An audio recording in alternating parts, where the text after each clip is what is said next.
اعوذ باللہ من الشیطان الرجیم، بسم اللہ الرحمن الرحیم۔ یوٹیوب کے ناظرین اکرام، السلام علیکم۔ محترم ناظرین، ہم اپنی آج کی ویڈیو میں محمد بن قاسم کی بائیوگرافی آپ کے سامنے بیان کریں گے۔ محمد بن قاسم کا پورا نام حماد الدین محمد بن قاسم تھا، جو کہ بنو امیہ کے مشہور ایک سپہ سالار حجاج بن یوسف کے بھتیجے تھے۔ محمد بن قاسم نے 17 سال کی عمر میں سندھ فتح کر کے ہندوستان میں اسلام کو متعارف کروایا۔ ان کو اس عظیم فتح کے باعث ہندوستان اور پاکستان کے مسلمانوں کو ایک ہیرو کا اعزاز حاصل ہے، اور اس لیے سندھ کو باب الاسلام کہا جاتا ہے، کیونکہ ہندوستان پر اسلام کا دروازہ یہیں سے کھلا ہے۔ محمد بن قاسم 694 عیسوی میں طائف میں پیدا ہوئے۔ ان کے والد خاندان کے ممتاز افراد میں شامل کیے جاتے تھے۔ حجاج بن یوسف کو عراق کا گورنر مقرر کیا گیا تو اس نے ثقفی خاندان کے ممتاز لوگوں کو مختلف عہدوں پر مقرر کیا، جن میں محمد بن قاسم کے والد بھی تھے، جو کہ بصرہ کی گورنری پر فائز تھے۔ محمد بن قاسم کی ابتدائی تعلیم بصرہ میں ہوئی۔ تقریباً 5 سال کی عمر میں ان کے والد کا انتقال ہو گیا۔ بچپن سے ہی محمد بن قاسم ذہین اور قابل ترین شخص نظر آتا تھا۔ غربت کی وجہ سے اعلیٰ تعلیم حاصل کرنے کی خواہش پوری نہ کر سکے، اس لیے ابتدائی تعلیم کے باعث فوج میں بھرتی ہو گئے۔ فنون سپہ گیری کی تربیت انہوں نے دمشق میں حاصل کی، اور انتہائی کم عمری میں اپنی قابلیت اور غیر معمولی صلاحیتوں کی بدولت فوج میں اعلیٰ عہدہ حاصل کر کے امتیازی حیثیت حاصل کی۔ 15 سال کی عمر میں 708 عیسوی کو ایران میں اردو کے بغاوت خاتمے کے لیے سپہ سالار کے فرائض سونپے گئے۔ اس وقت بنو امیہ کے حکمران ولید بن عبد الملک کا دور تھا، اور حجاج بن یوسف عراق کا گورنر تھا۔ اس مہم میں محمد بن قاسم نے کامیابی حاصل کی۔ اس دوران محمد بن قاسم کو فارس کے دارالحکومت شیراز کا گورنر بنایا گیا۔ اس وقت ان کی عمر 17 سال تھی۔ اپنی تمام خوبیوں کے ساتھ حکومت کر کے اپنی قابلیت اور ذہانت کا سکہ بٹھایا، اور 17 سال کی عمر میں سندھ کی مہم پر سالار بنا کر بھیجا گیا۔ محمد بن قاسم کی فتوحات کا سلسلہ 711 عیسوی میں شروع ہوا اور 713 عیسوی تک جاری رہا۔ انہوں نے سندھ کے اہم علاقے فتح کیے اور ملتان کو فتح کر کے سندھ کی فتوحات کو پایہ تکمیل تک پہنچایا، لیکن شمالی ہند کی طرف بڑھنے کی خواہش حالات نے پوری نہ ہونے دی۔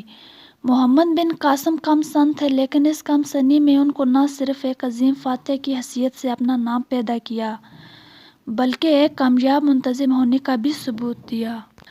انہوں نے تقریباً 4 سال سندھ میں گزارے، لیکن اس مختصر سے عرصے میں انہوں نے فتوحات کے ساتھ ساتھ سلطنت کا اعلیٰ انتظام کیا اور سندھ میں ایسے نظام حکومت کی بنیاد ڈالی جس میں انصاف کے تمام تقاضوں کو پورا کیا۔ محمد بن قاسم نے اپنی صلاحیتوں، جرأت، حسن و تدبر اور اخلاق کے باعث ہندوستان میں جو کارنامے انجام دیے وہ قابل ذکر ہیں۔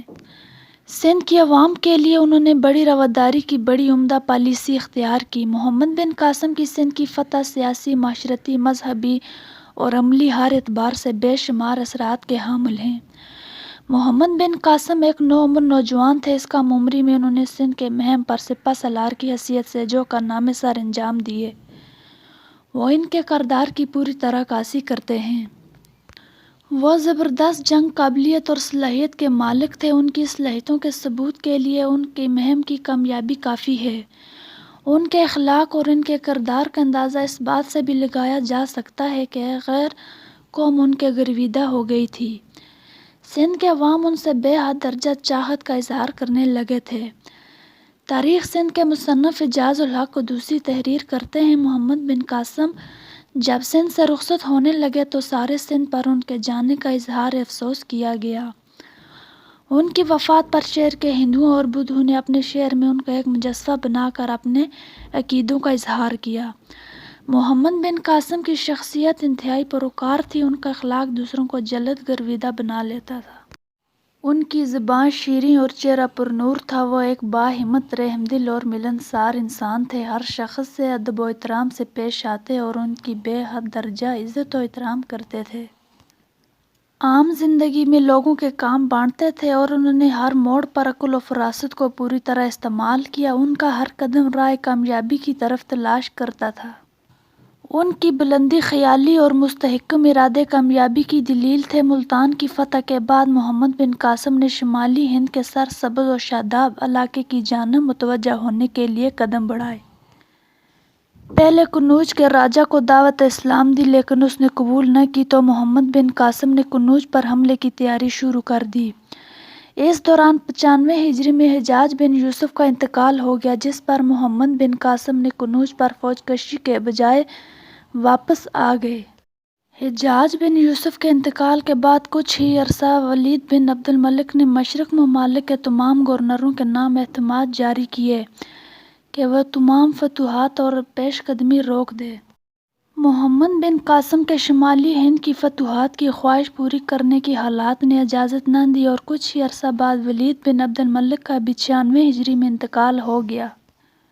اموی خلیفہ ولید بن عبد الملک کے انتقال کے ساتھ ہی محمد بن قاسم کا زوال شروع ہو گیا، کیونکہ ولید کے بعد ان کا بھائی سلمان بن عبد الملک جان نشین مقرر ہوا، جو حجاج بن یوسف کا سخت دشمن تھا۔ حجاج بن یوسف کا انتقال اگرچہ اسے خلافت کے آغاز سے قبل ہی ہو گیا، لیکن اس عداوت کا بدلہ اس نے حجاج کے خاندان سے لیا۔ محمد بن قاسم کے تمام خدمات اور کارناموں کو نظر انداز کرتے ہوئے انہیں حجاج کے خاندان کا فرد ہونے کے جرم میں عتاب کا نشانہ بنایا۔ سلمان نے یزید بن ابی قبشہ کو سندھ کا والی بنا کر بھیجا گیا اور حکم دیا کہ محمد بن قاسم کو گرفتار کر کے بھیجو۔ محمد بن قاسم کے ساتھیوں کو جب ان کی گرفتاری کا پتہ چلا، انہوں نے محمد بن قاسم سے کہا کہ ہم آپ کو اپنا امیر جانتے ہیں اور اس کے لیے آپ کے ہاتھ پر بیعت کرتے ہیں۔ خلیفہ کا ہاتھ ہرگز آپ تک نہیں پہنچنے دیں گے، لہٰذا محمد بن قاسم نے خلیفہ کے حکم کے سامنے اپنے آپ کو جھکا دیا۔ یہ ان کی عظمت کی سب سے بڑی دلیل ہے۔ اگر وہ ایسا نہ کرتے تو ان کی امداد کے لیے سندھ کے ریگستان کا ہر ذرہ آگے آتا۔ لیکن انہوں نے اپنے آپ کو ابی قبشہ کے سپرد کر دیا۔ محمد بن قاسم کو گرفتار کرنے کے بعد دمشق بھیج دیا گیا۔ سلیمان نے انہیں قید خانے میں قید کروا دیا۔ 7 ماہ قید خانے کی صعوبتیں جھیلنے کے بعد وہ اس دنیا سے رخصت ہو گئے۔ تو ناظرین گرامی،